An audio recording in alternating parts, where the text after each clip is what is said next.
Good morning and welcome to the Caregiver Teleconnection. My name is Glenda Rogers and I'm going to be your facilitator for today's call.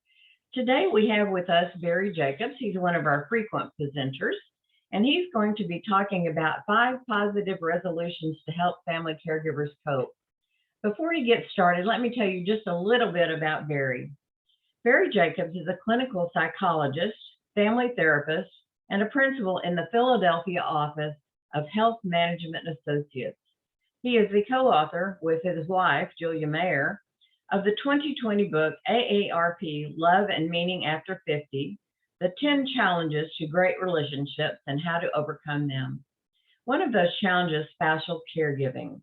He is also the co-author of AARP Meditations for Caregivers, Practical, Emotional, and Spiritual Support for You and Your Family, and the author of the Emotional Survival Guide for Caregivers, Looking After Yourself and Your Family While Helping an Aging Parent. Barry, welcome to the call today. Thank you so much, Glenda, and thank you all for being here. I always love this opportunity to talk with folks, and so I'm hoping that this will be as much of a conversation as we can make it. If any of you have heard me present before, then you know I like to make it interactive, and I like to give folks on the call an opportunity to ask questions or to share their own stories. We'll have that chance today.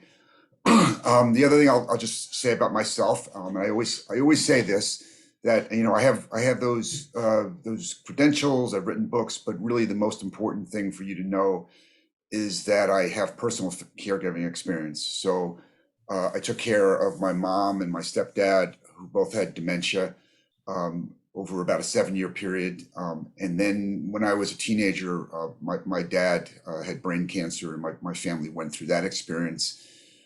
So caregiving has been a big part of my life, and really has shaped my career, has shaped my sense of purpose in this world. So I'm really glad to be here with you as a result. So today's topic is we'll go into more depth, but it's 5 positive resolutions to help caregivers. And this stemmed from a column that I wrote for the AARP website. As Glenda mentioned, I write a monthly column for that website. But I wrote this around New Year's, so it was about New Year's resolutions. But we thought that some of these resolutions were maybe good enough to not just put down on paper in December and then forget about in January, that maybe these are things that we can think year round. The other thing I'll just mention is I'm a big believer that we need to find the positive rewards of caregiving, that caregiving is hard, that sometimes a lot of drudgery, and sometimes our feelings are hurt or we're just worn out. But that what I have found is that many folks, myself included, who have been caregivers, in looking back at it, are able to say, this was hard, but I'm glad that I did it because I really grew personally and perhaps spiritually as a result of this. And so those are some of the positive rewards we want to emphasize as we talk today. So let me kind of share with you what I have in mind. Okay, so we're going to talk about the importance of making resolutions. And then we're going to talk about why, that metaphorical glass, which has water in it. And, some people say that the glass is half full, and others say that the glass is half empty. Well, I'm going to share with you why some psychological research suggests that half full is better than half empty. And that how do we approach what we do looking for the positive? There's that old saying of looking for the silver lining of dark clouds, and that's looking for the positive in caregiving, as well as in other difficult life experiences. We're going to talk about the importance of gratitude, and then we're going to talk specifically about kind of resolutions to help caregivers move forward and feel like they're improving and feel like they're making a difference. So I see something in the chat box. Let me see. Okay, sometimes I'm just grateful I have a glass. Well, Sandy, that you have a good sense of humor, and that means that you're probably coping pretty well, because sense of humor matters a lot. Let's start off. First question, and what I'm going to ask you to do is to put your thoughts in the chat box. Do you ever make resolutions at New Year's or other times of the year? And if so, are they helpful to you? So you don't have to say now what those resolutions are, but it's just something that you do. I know sometimes people say they're going to lose weight around New Year's, or they're going to stop smoking, or so I see a no, and I see a yes, and I see a no. So we were getting a mixed opinion here. Diane says, I try to make goals for the day. I like that, Diane. Those are, because I think goals and resolutions are similar. Mike says yes. Okay. Martin says yes. It's useful sometimes. Kim says, I used to for many years, but no longer do it. Okay, good. So, and Marlene says never. So we have the real range of opinion here. And I see folks who make a to-do list every day, and then Marcy says, unfortunately, I never keep them. Okay, so we have about every possible opinion we can get on resolutions. So let me ask you the next question. For those of you who've made them, and I know not everybody has made them, what are some resolutions that you've made for yourself in general? And have you made resolutions for your role as a caregiver? For some of you who put into the box that you make a daily to-do list, that's I guess that's I'm not sure that's exactly a list of resolutions to say I'm going to take the trash out. I mean, that's not exactly what we're aiming here for, but it's really more how can I be a better caregiver? How can I provide better care? So I see a number of comments here. I see made for myself from Seema. I see Donna, be kinder. Diane says, I make a list for me, eat better, sleep, take care of myself, self-care. Okay. Diane, that's a really great resolution to make. And Martin says, trying for patience. And I think patience and kindness go together, because oftentimes caregivers are very stressed, and it's hard to be both, to be either kind or patient, let alone both of them. Marlene says, to be as positive as possible, even when completely frustrated, to always be mindful of how easily elder abuse can happen. Well, Marlene, what I would say is, yes, there are folks that get so frustrated that they lash out at the person that they're caring for, and we call it elder abuse. But I also want to hasten to add that elder abuse is a term of which really is not just about speaking sharply to our older adult, or maybe even yelling at them, but it really is something much more severe. Generally speaking, is maybe hitting them, kicking them, mistreating them, neglecting them.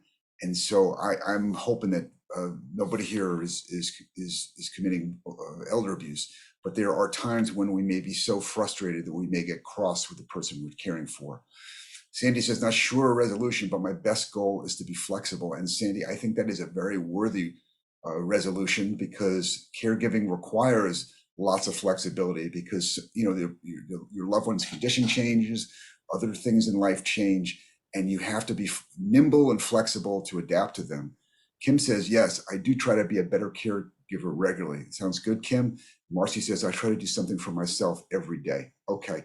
Those are I think we're really talking about, we're in the ballpark here. We're really talking about the things that you say to yourself, kind of the sights you set on higher goals, and that really matters to keep us kind of trying to improve, trying to do better, trying to be less grumpy sometimes, because when we're tired, when we're frustrated, and maybe when we're someone who's grumpy some of the time anyway, we may be more likely to be grumpy.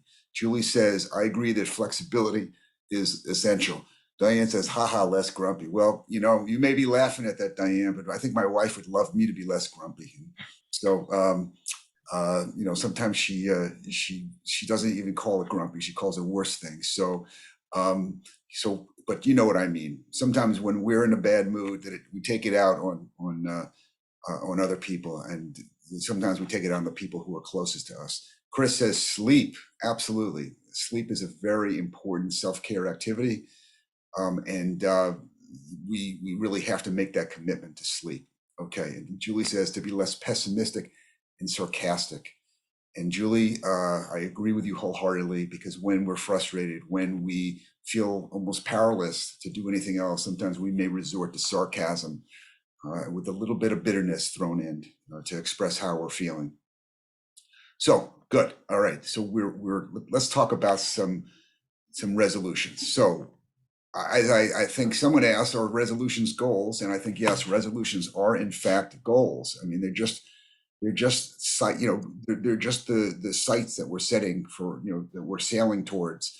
And I would like to say that the resolutions are goals to be better, to try to bring the best out in ourselves and to bring the best out in the people that we're caring for. And that, as with any resolution, we don't get better sleep simply overnight, so to speak. We don't get we don't improve, become a perfectly patient and perfectly kind caregiver overnight. That it really requires sort of constant resolution towards that goal, and that often requires that we take lots of small steps. And sometimes we take 2 steps forward, 1 step back, but the idea is that our forward momentum is taking us toward that goal. And that if we miss one goal or 1 step, it doesn't mean that we slide back down to the bottom. It just means that, okay, maybe we had a bad day, maybe we weren't so kind, or maybe we were more sarcastic today than we really would like to be. But there's always tomorrow, and tomorrow we're going to do better, and we're going to take that step and continue going forward, and maybe reach a point where we won't be so impatient and we won't be so sarcastic, and maybe we'll get even more sleep than we have recently. So why is this important? Why should we have resolutions like this? Why should we try to look at the more positive side of things? Look at that glass as half full. And sometimes, I mean, there's that old expression about people putting on the rose-colored glasses, and that means that when people are looking at the world as if it's much better than it really is, and that's a kind of negative comment to make about someone, that they have rose-colored glasses on. It means that they're being very unrealistic. Maybe they're being naive, Pollyanna-ish, whatever words you want to use. But what we know from psychology is that, as I mentioned, that half full is better than half empty, because when people have a more optimistic outlook, when they notice the silver linings to those dark clouds, they are more likely to have less stress, to have less depression, to be more resilient to change, to having to adapt to new challenges. Not just psychological resilience, but they also tend to do better physically. They tend to have less sickness.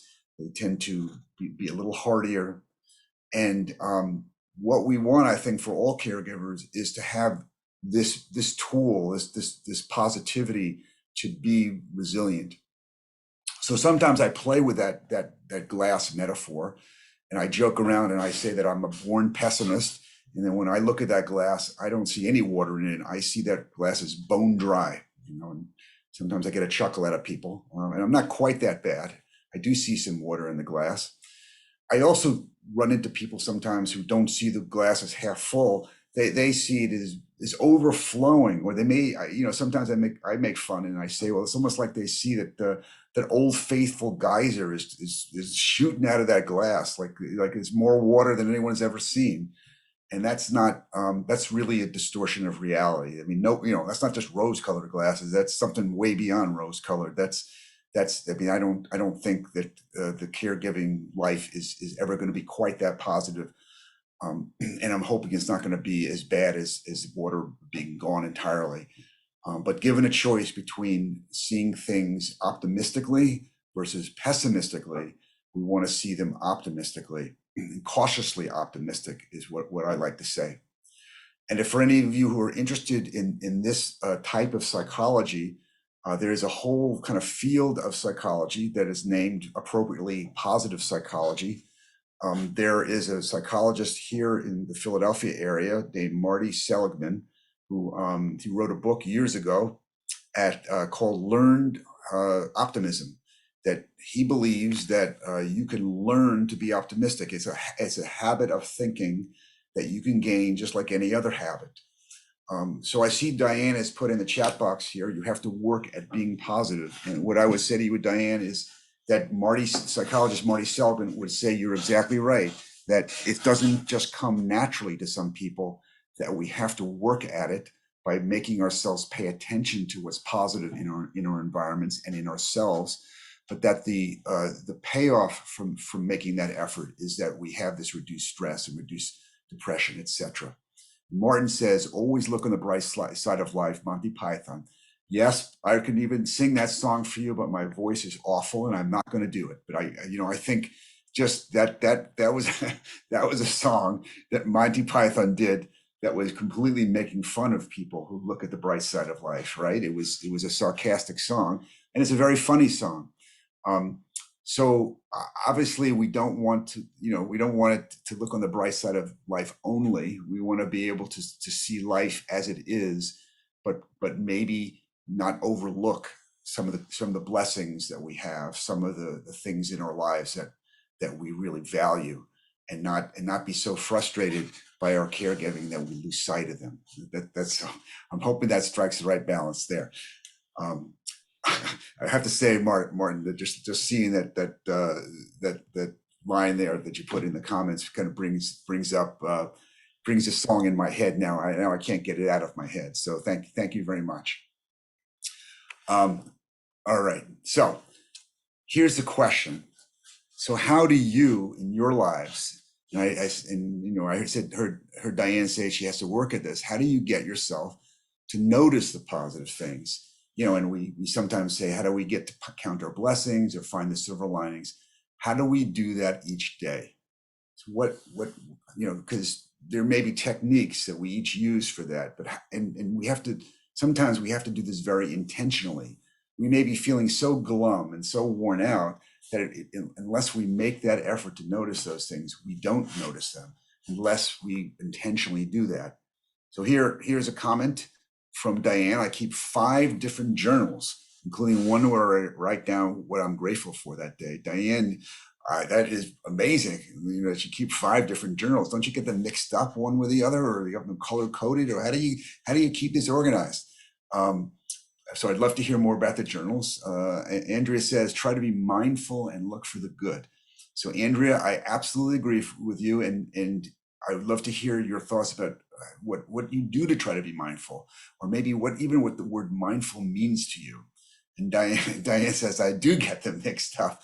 All right. Well, that in and of itself may be frustrating, right? You don't want to be focusing on positivity so much that you're getting your journals mixed up. All right. Linda says, on my worst days, I can find 5 or more blessings a day. And that's wonderful, Linda. I have a journal and start the day writing the blessings from the day before. Have done it for over 20 years. It shaped my thinking in a good way. Linda, that is really wonderful. I love that. And I will tell you that there is all this psychological evidence to suggest that people that do exactly what you just wrote here, that they have less depression, less stress, and are generally happier people. So let's go down a little bit further. I see Eileen says, I look for the humor in everyday struggles. And Eileen, I appreciate that a lot. Donna says, I tell myself every morning who I need to be today, kind, supportive, and patient. And I think that's great, Donna. I think that's about, making those resolutions. I'm hoping that you do that at the beginning of the day, and at the end of the day, you look back on the day and you say, you know what? In this moment, I was kind. In this other moment, I was supportive. In this other moment, I was patient. That you pick out the times of day, the situations where you really were able to meet the goal that you had set.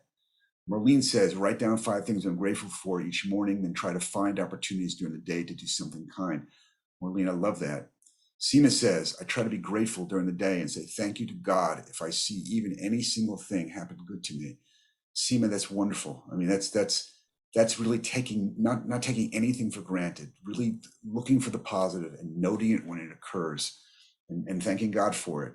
Donna says, I do not reflect back, but we'll start. Okay, got it, Donna. Sandy says, when having to change my husband, his clothes and bedding for the umpteenth time, pray and thank God for my husband is still with me. Sandy, that is so powerful.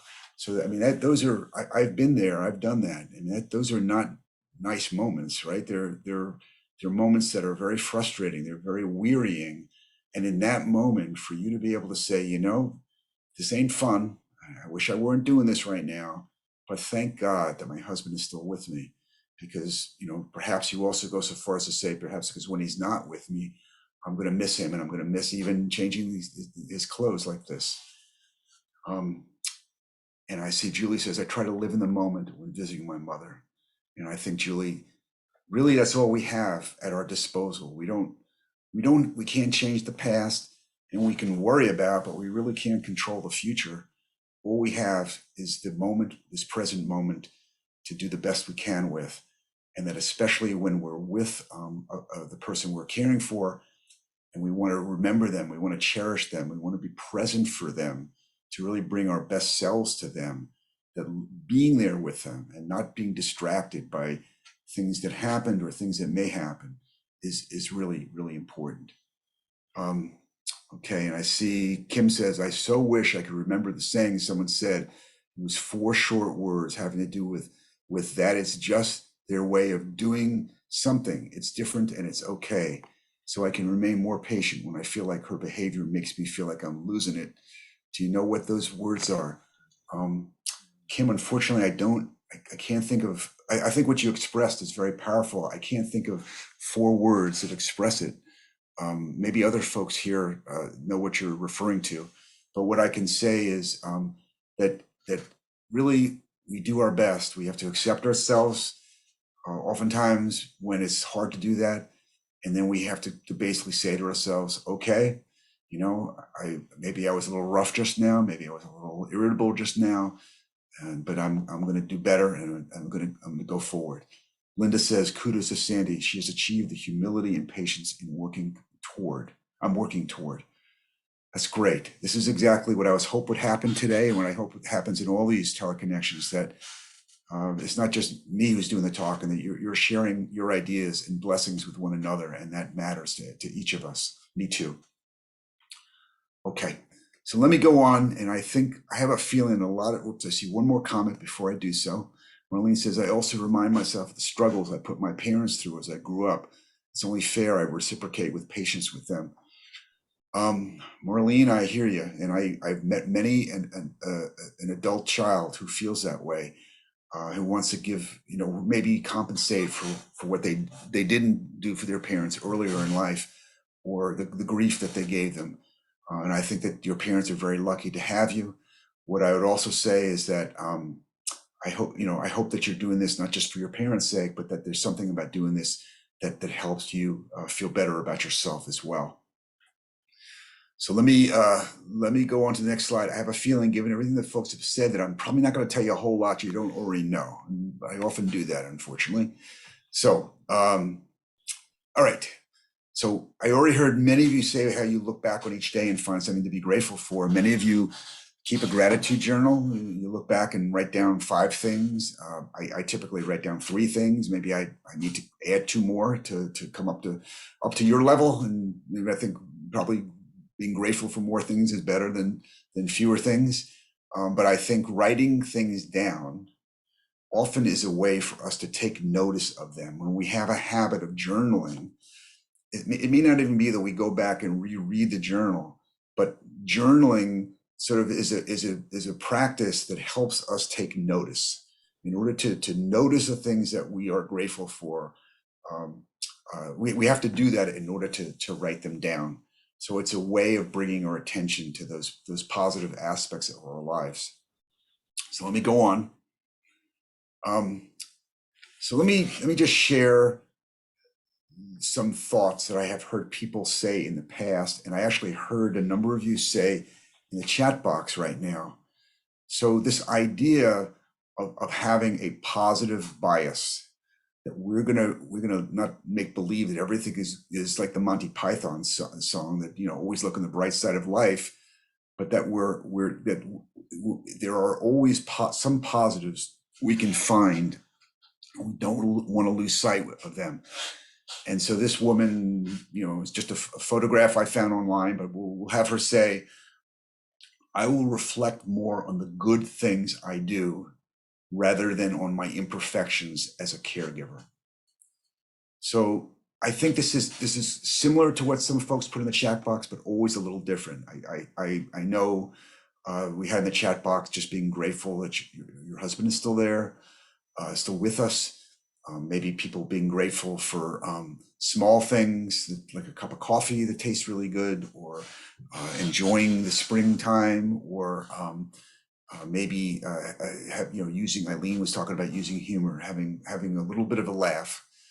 But here it's not just noticing the positives around us, but also the positives that we bring into the world, and seeing our good qualities as a caregiver, not so much focusing on our impatience, but maybe focusing sometimes on our patience, on the things that we do well, rather than always knocking ourselves for the things that we don't do well.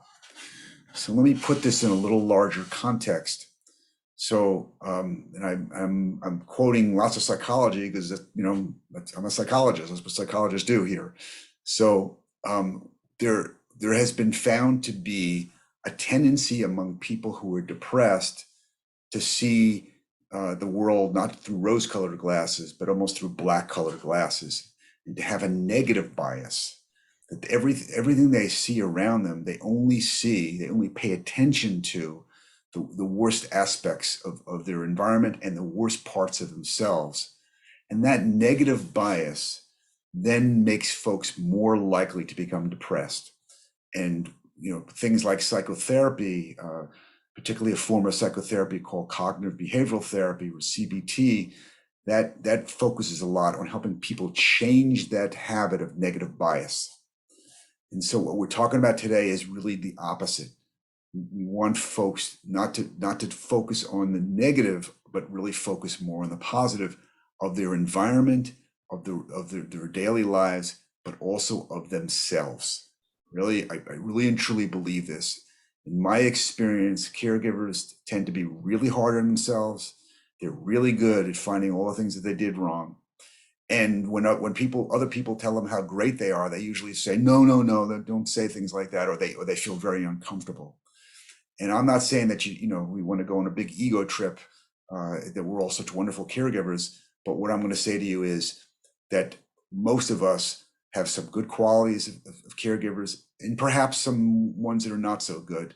But in order to keep ourselves going, we want to recognize the good that we do, the sacrifices we're making on behalf of somebody else, and the care, the loving care that we give. Even sometimes the loving and irritable care we sometimes give. But we're helping people that really need that care. And that's a really important way for us to be grateful for ourselves, for who we are, for the people, the commitment that we have, and the difference that we make. So that's where I'm suggesting having a positive bias about ourselves is an important resolution to make. Here's another form of positive bias that I'm going to mention. I will spend more time cherishing supportive friends and relatives than dwelling on those who have disappointed me. And I'm going to bet, and I welcome you to put things in the chat box. I'm going to bet that if you're like most caregivers, that you have had a fairly common experience. And the common experience is this, that at the time that you started doing really hard caregiving work, and you were hoping that the people in your life, the people in your family, maybe people who you've known as friends for decades, maybe neighbors, maybe some of them would step up and help you. And there were probably folks that instead of stepping up, have stepped back. And those folks have disappointed you and maybe hurt you in that they haven't come through. But I'm also going to bet, if you have this experience commonly experienced by lots of caregivers, is that when some people step back, sometimes others who you don't expect to step up do step up. They step forward and provide help. It's like you get help from unexpected quarters that is like a blessing. And so here too, it would be very easy to focus on all the people who disappoint you. And maybe some of them have bitterly disappointed you. Maybe you have very strong feelings about that. But in order for you to cope better, it's better again to have a positive bias and to note in your mind and be thankful for the people who have come through. The neighbor who dropped off a dinner, picked up some medication at the pharmacy, some other folks that maybe did small things that really touched you and really helped you. Is this sounding familiar to anybody? So I'm seeing one comment in the chat box. 20 years. I started with 6, now up to 20, and I'm not good at memorizing. They just resonated and again shaped my thoughts. It's been effective when walking. Okay, and I'm not quite sure what that's in reference to, Linda. So maybe probably something we talked about before. I said 20 affirmations. Excellent, 20 affirmations. Okay. Mike says expectations of others are sometimes premeditated resentments. Interesting. I'd love to hear more about that, Mike. Could you expand on that a little bit? It's almost that what I'm hearing you saying in a way is that sometimes we're looking for people to disappoint us. If maybe they're not going to, we have a good idea that they're not going to come through. And so we already got a chip on our shoulder about that, even before we give them the chance. Is that what you're saying? Okay. That's right. Got it, Mike. Okay. So what about this idea of really appreciating, cherishing the people who do come through? Have any of you had that experience or had that as part of your gratitude journal or affirmations that and maybe even in your prayers, thank God for so and so for all the good that she does for us. Eileen says it every day. Thank you, Eileen. That's great. I'm so glad. Other people have that experience, or am I? Is this what I'm talking about? Really outside what you're experiencing right now? I'm not seeing much in the chat box. It makes me afraid that too many of you are not getting the support that I'm hoping you're getting. Right, I'm not seeing anything. Well, what I'm going to say to you is, I am hoping that there are angels out there that will come through for you. And I see, it looks like it's from Marlene. I moved back home and was terribly disappointed in old friends who didn't call or include me despite my arranging monthly get-togethers. Even my in-town relatives, everyone was nice, but I had no life. I finally found 2 other older ladies who are my salvation. Marlene, what you just wrote in this chat box is a kind of thing that I have heard for years from folks, that unfortunately, sometimes the people we really expect to come through just don't. And then we have to find other people to help us. And then we have to cherish those people who help us. Mike says, a lot of friends, I'm sorry, I'm having trouble with the chat box here. A lot of friends and relatives do not know how to act with someone with dementia. They need training themselves. I agree with you. Sometimes they're afraid. They're afraid that dementia is almost contagious.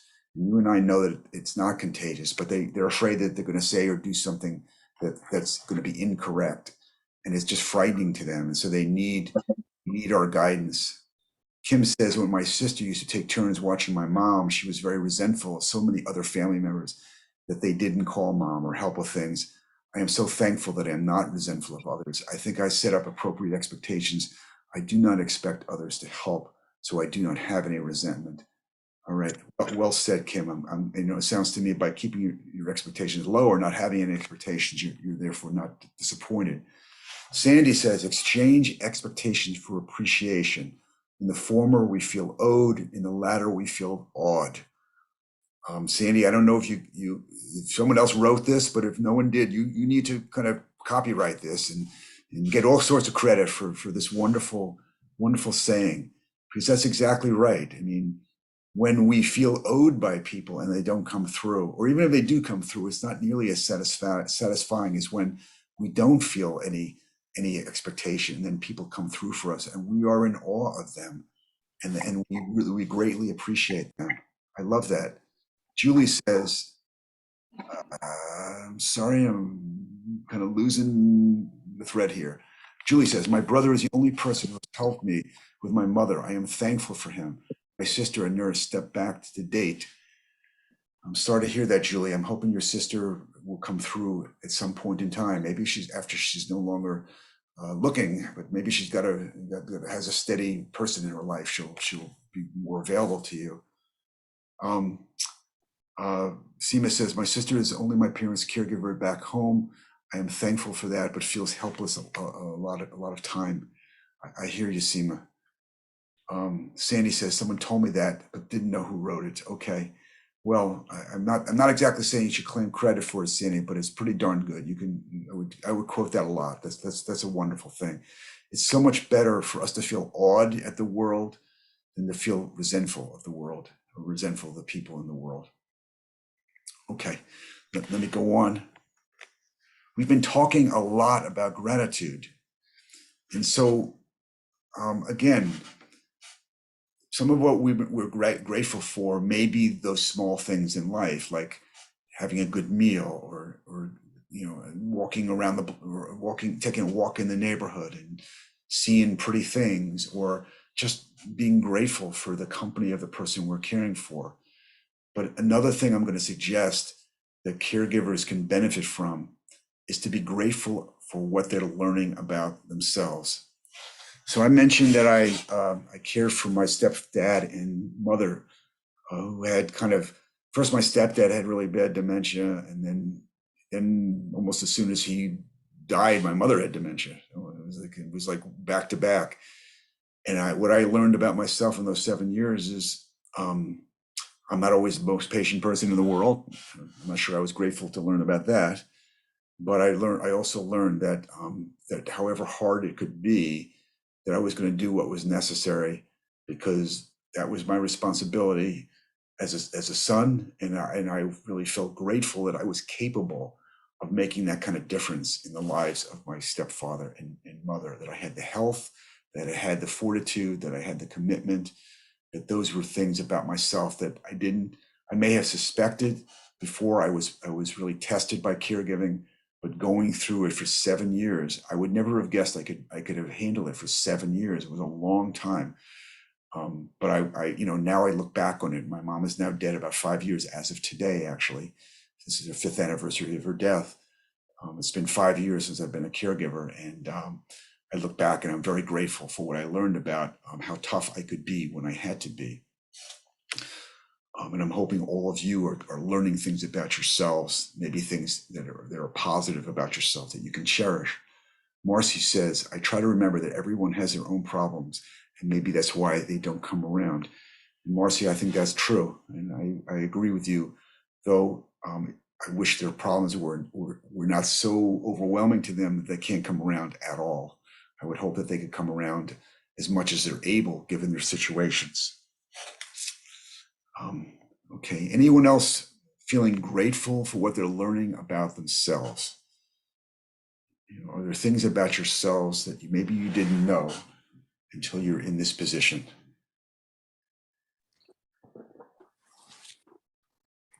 Sandy, did you have a comment? Yes, I've I had to get guardianship of my mother who had dementia, and it was a horrible. She lived in Texas and I was in Illinois, and was a horrible 4-year battle to get guardianship. And then I did, and brought her here, and then she was here for 4.5 years. So I learned from that experience. And then my husband has cancer. He's actually with hospice now. Cancer, 11 strokes. He has diabetes, and so that started like 4 years ago, 4 or 5 years ago. So I'm caring for him at home. But when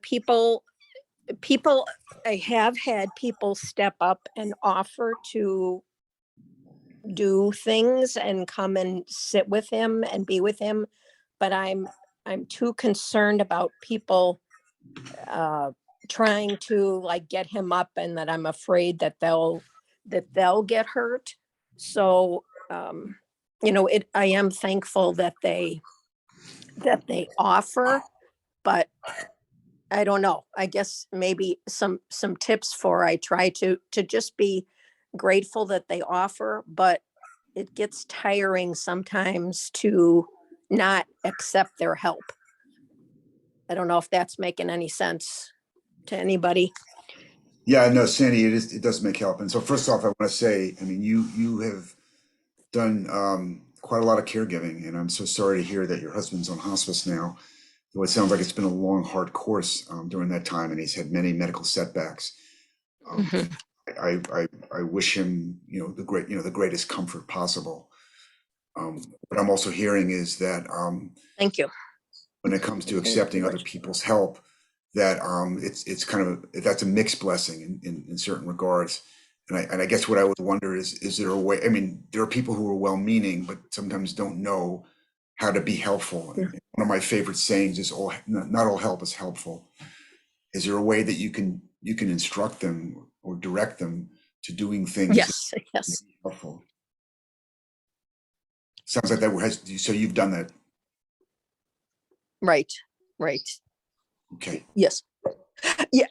Yes, I have. And then another thing is, of course, people are definitely know that they're well-meaning and wanting to help, but especially people that I haven't talked to in a while, or I have one of my sisters will call me frequently, and of course, the first thing she asks is, how's my husband doing? And I just don't want to be sometimes I just want to go out to lunch and not talk about my husband and not think about him, because it's 24/7.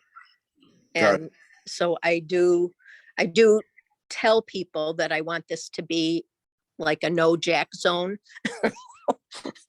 Good. And most people understand that, but some people don't. No, I mean, first of all, I'm very glad that you were able to state that to folks, because that you're basically saying, if this lunch would be helpful for me if we're not if we're talking about other things that are more lighthearted, and because I need that right now, and I would hope that people could understand that. And by the way, one of the reasons that sometimes people put up these caregiving websites where they put updates in those websites is so that they don't have to field phone calls from people asking. They could just put the information out there. If people are interested, they go to the website and they read about the latest on an individual. But so the caregiver doesn't have to repeat themselves 3-4 times a day or a week. But Sandy, thank you so much for your thoughts. Right. Mhm. I'm going to just read And some. I learned this one more quick thing. Sure. I learned this from, I'm not sure which presentation. I've attended many of these wonderful presentations, and thank you for today. But at one point, it was about boundaries with our care receivers, and that one of the best ways to maintain self-care is to keep your boundaries with the care receiver and and other people and things like that. So that has been helpful to me. I've learned to do that as much as I can. So thank you. Well, and thank you for sharing that, Sandy. I mean, I think that's very good advice. I think it's easier said than done sometimes, but it's something that for us to strive for. It could be a resolution that we have to have firmer boundaries, to not lose ourselves in the process of caregiving. So I'd like to read just some of the other comments here that are in the chat box. If I might, Barry, for just a moment. Martha, I see that you have your phone unmuted there. If you can just hang on, we will get to you. I promise that. Absolutely. Just give me, I see lots of messages. I'm going to read them quickly. Marlene says, I have never been a caretaker. I have foster dogs, no, not children. I'm amazed that I've been assisting my parents for 7.5 years, that I have stuck with it regardless. And Marlene, I'm going to say your parents are very lucky to have you. And yes, maybe you never thought that you could do this, and you're doing it. And one day you'll look back on this and say, this was hard, but I'm really grateful to have demonstrated just my fortitude in doing this. And I'm just grateful for also having made this difference with my parents. Marcy says, I am grateful for the many happy times I have had with my husband before he was sick. I try to remember those when I get down. It's just sad that he cannot remember them. And Marcy, that is sad.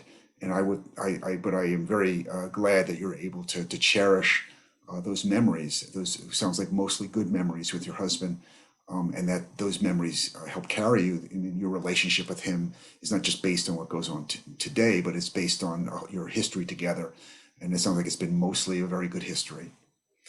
I see Yolanda says, I don't think I've ever thought much about gratitude, about the caregiving I offer, because I have this mindset of what a good caregiver is like, and I don't seem to measure up to my vision.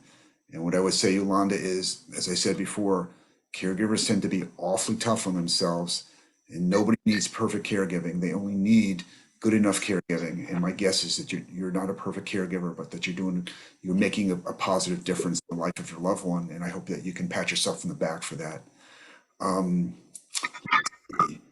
We got lots of folks putting things in the chat box here. Terry says, Yolanda, me either. Okay. So Terry and Yolanda, I'm going to say to you, I'm hoping that part of what you get out of today is just maybe a little bit more of a motivation to find your own good qualities that you can pat yourself in the back for, because that's what makes people more resilient, less likely to become depressed. Kim says, I feel stretched with patience in ways that I never knew I would need before. I've always worked on improving myself, but lately I feel a bit crazy at times. I have to pull myself back to calm, but it's difficult.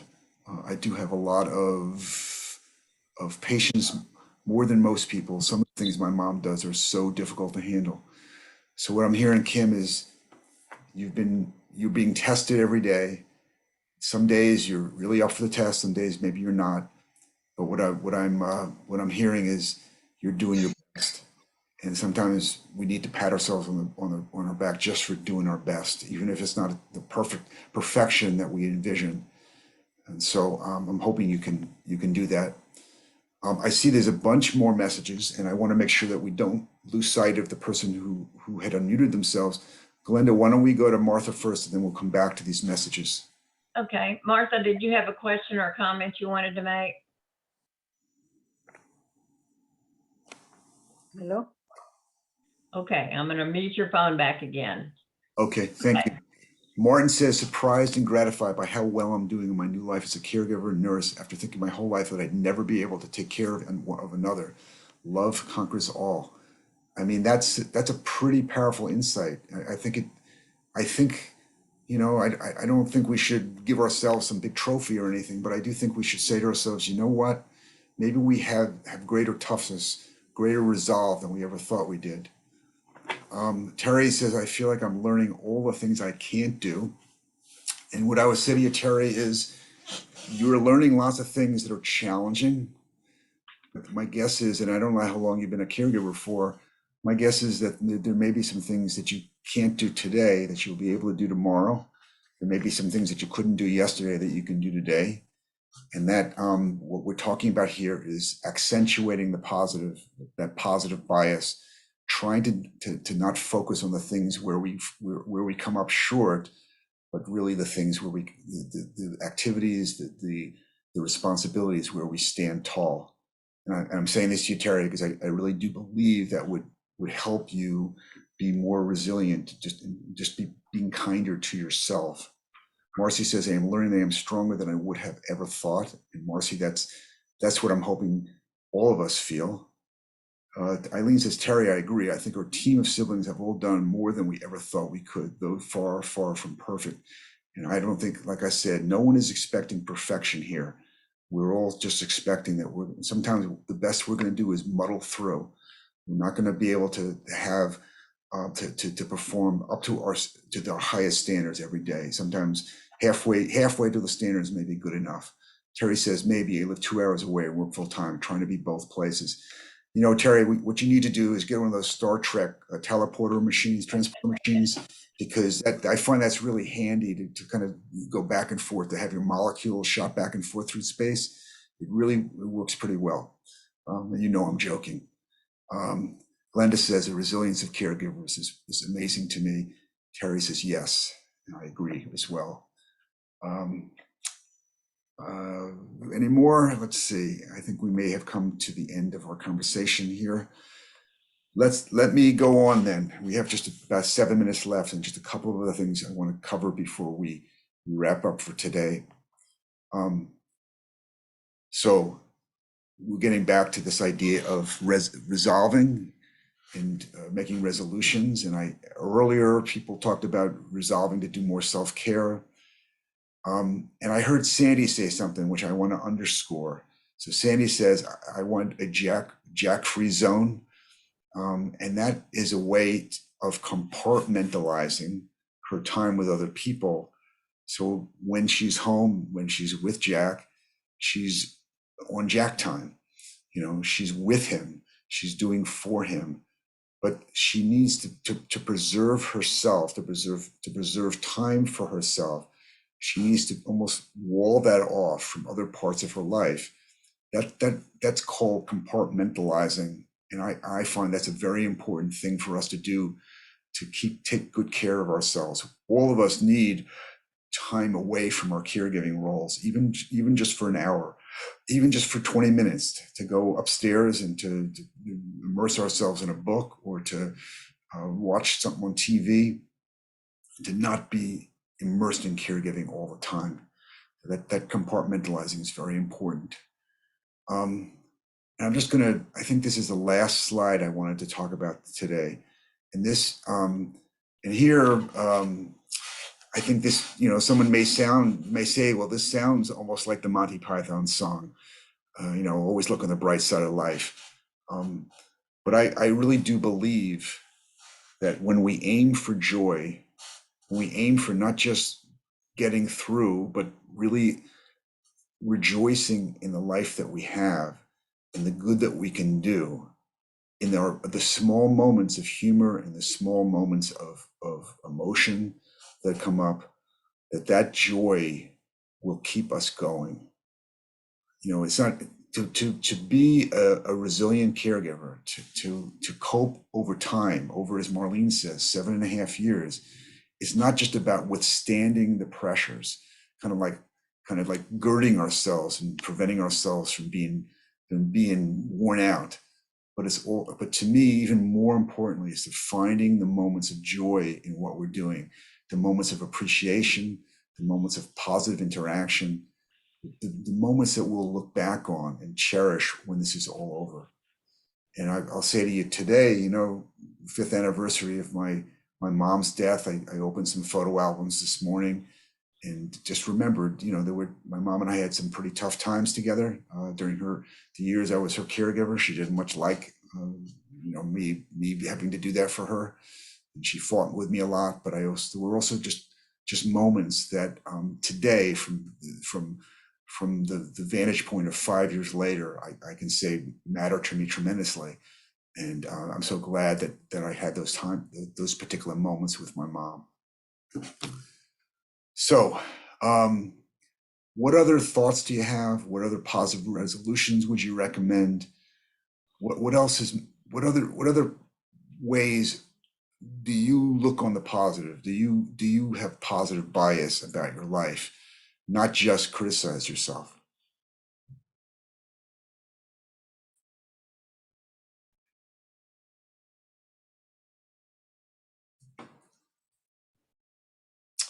Okay. Anybody have anything in the chat box? Where you shared an awful lot today, and I really appreciate it. So here I am. I'm Barry Jacobs. It's been a pleasure for me to be with you. I'm going to turn this back over to Glenda now. And just actually one more slide. And here are my books. If anybody is interested in caregiving books, here they are. And a lot of what we talked about is in these books too. So I'm going to turn this back over to Glenda. Thank you so much, Barry. Well, I so appreciate you and love being on calls with you. I learned so much about myself, even though I'm working. So that's good.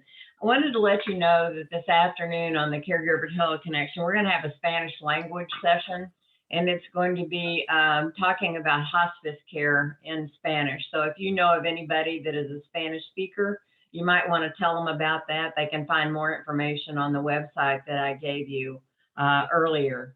Which is the Caregiver Teleconnection website. And then I'll be back with you on Thursday at 1 o'clock Central Time with Dr. Jamie Heisman, another one of our frequent presenters. He's been doing a series of topics.